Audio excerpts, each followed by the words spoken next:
Hey guys, it's Thrashing Cards. I'm Jess. And I'm Chris. Today we'll be discussing Creepypasta on Friday the 13th. Oh, that's freaky. Super freaky because we didn't plan on it. Yeah, being coinciding. Friday the 13th. Yes. And don't mind my voice. It's I'm kind of sickliness. sick. Oh, I've got the sniffles. It is Friday the 13th. That's bad luck. So for him. Hopefully this video goes good. My first creepypasta story is about Slender Man. Now, I'm pretty sure everyone knows who Slender Man is. He's probably the most popular modern urban legend. Oh, the only creepypasta to make it on the news. Yes. If you know what we're talking about, it's about a murder. Well, an attempted murder. An attempted murder. By 12-year-olds. 12-year-olds, yeah. So, what Slender Man is that he's a faceless man who's white as paper, and he wears this black suit.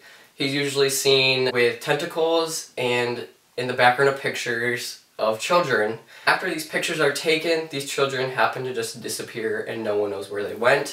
If you experience Slender Man firsthand, he gets in your face and your memory and everything just is gone. And sometimes you do experience slender sickness. Yes. Which is like vomiting and diarrhea, and it's not fun. You're dizzy. It's just not a good experience. It's creepy. My first creepypasta is Jeff the Killer.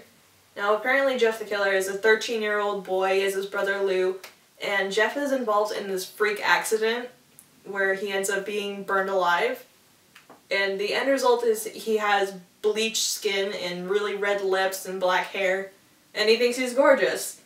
So one night, his mom stumbles into the bathroom and finds Jeff cutting his mouth open, like, you know, slicing his cheeks open, so he can smile forever, and his eyelids are burned off, so he can see how beautiful he is all the time. He proceeds to murder his entire family, that is his parents and little brother. So that's a little messed up, and then he just escapes, and now he kills people. My second creepypasta story is about the Rake. Now, the Rake is probably another well-known modern urban legend, but the Rake, he's this human-like creature who usually walks on all fours. He has very long fingers, hence the Rake. He has long, scraggly hair and is just very creepy looking. He's usually seen at nighttime by your bedside and just ends up killing you. It's probably the most short and sweet creepypasta story out there. The next creepypasta is Candle Cove. It's apparently a show for little kids, and it's about this little girl, and she goes off on little pirate adventures. And the antagonist in Candle Cove is called the Skin Taker, right? It's the Skin Taker. And he's a skeleton, and he has like this cape of patchwork skin. And he says it's the skin of little children. His jaw kind of does this weird, gross thing. Side movement. And the little girl's like, well, why does your jaw do that? He's like, so I can grind your skin. It's like, I'm sorry, I'm getting chills just thinking about it. It's really good, though. Parents of the children who watched Candle Cove just say that the kids only watched static for about 30 minutes. So that's very weird. It's a really weird story. And a lot of people remembered watching Candle Cove, so it's spiffy. My third creepypasta story is Ben Drowned. Ben Drowned is based off the Legend of Zelda game Majora's Mask. What happened was this game was owned for the N64, and the kid that owned it, Ben, drowned.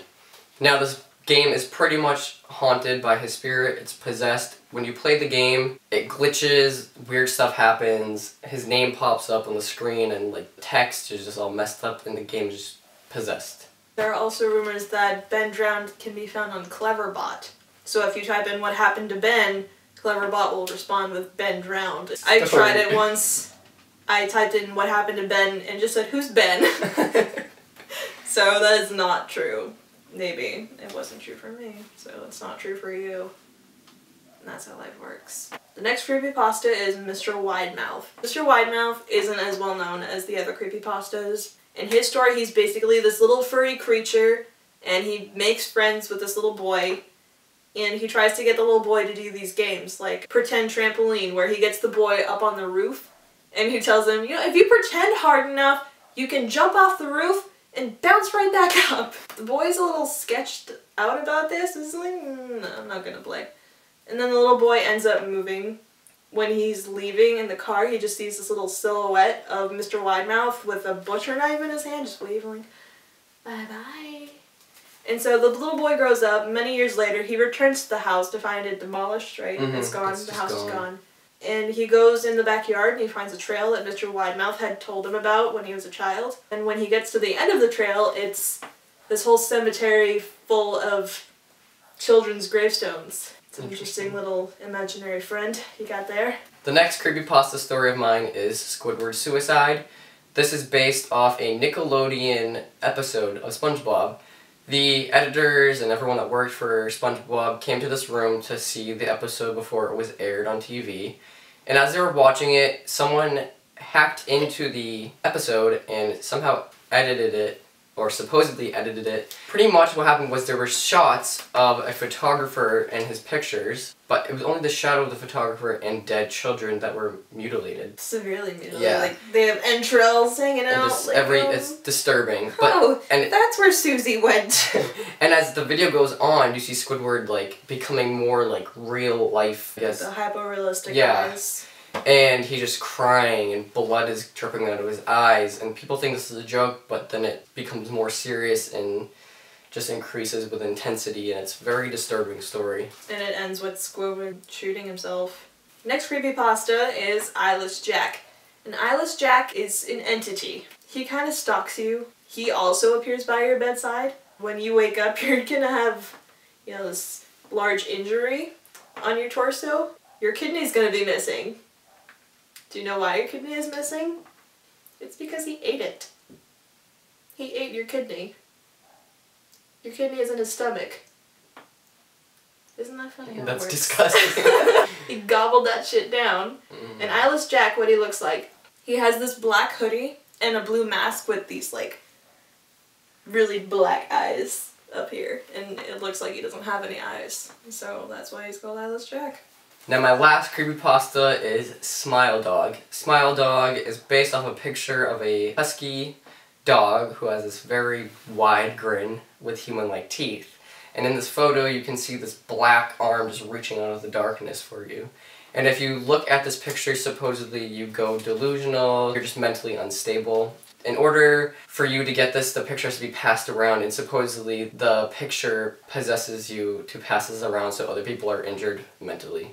And my final creepypasta is Laughing Jack. And Laughing Jack is this really tall, scrawny clown. He kills children. He just likes to slice them and dice them. And it's not pretty. It's not pretty. But it's a good story. And you can find the links to each of these creepypasta down below in the description in case you're curious and you don't feel like sleeping tonight. Yeah, you'll have nightmares, just saying. Probably. All of the stories we told you about, there's different versions of them depending on who wrote them. Finding the originals is kind of hard to do unless you know exactly how to search creepypasta. But like Jess said, all of the links are down in the description, as well as our Twitter. Go check us out there. Subscribe to our channel, give us a thumbs up. That'd be great. Yes, and we'll see you guys next Saturday. Bye!